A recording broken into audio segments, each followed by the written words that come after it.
ဒါကတော့ကျုံပြောမျိုးနေတော်ရာယုံပကံကြောင်းတိုက်ရှင်သာမဏေငယ်များ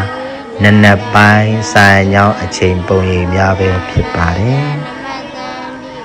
မိုးကလေးကလည်းတပွဲတပွဲအစမပြတ်စက်တိုက်ရွာတော့မှဖြစ်တယ်လို့ဝါရင်းကာလကိုလည်းတဖြည်းဖြည်းဝင်ရောက်လာသည့်အတွက်ကြောင့်ကျောင်းတိုက်ရဲ့ရှင်သာမဏေငယ်များကိုပရိယတ္တိအခြေခံစာပေများဖြစ်သည့်ပရိကြီးရှင်ကျိုးတရာသုတ်စင်တင်းညိုတို့ကိုနေ့စဉ်နေ့တိုင်းနနက်ပိုင်းတစ်ချိန်နေကင်းပိုင်းတစ်ချိန်တို့ကိုတင်ပြပို့ချမှာပဲဖြစ်ပါတယ်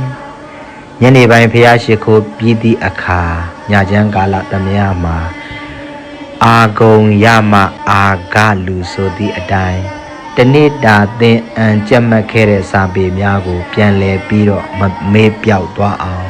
ပြန်ဆိုစေခဲ့တာပဲဖြစ်ပါတယ်။ဤကြောင်းတိုင်းမှာပရိယတ္တိအခြေခံစာပေများကိုသင်ကြားပို့ချပြီးတက္ကလာသူတို့လေးတွေရဲ့ဉာဏ်ရည်အလိုက်ပါရမီအလိုက်မြန်မာပြည်ရဲ့တင့်တယ်လျှောက်ပတ်တဲ့စာသင်တိုက်ကြီးများကိုပို့လွတ်ပြီးတော့ပညာတော်သင်စေ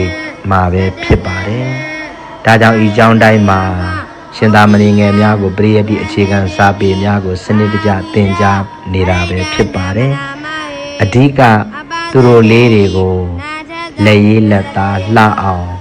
အဓိကဒါသင်ကြားတာပဲဖြစ်ပါတယ်။ဘာကြောင့်လဲဆိုတော့စာမြေပွဲလောကမှာလက်ရေးလက်သားဟာလည်းတကယ်ကိုအခရာကြလွန်ပါတယ်။သူတို့တွေစာသင်တိုက်ကြီးများသွားသည့်အခါစာသင်တိုက်ကြီးတွေမှာတန်ခါ100 200 300ရှိသည့်အတွက်သင်ကြားပို့ချရသည့်အတွက်ကြောင့်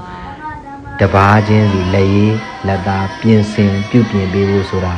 အချိန်ပေးဖို့နည်းလွန်လာပါတယ်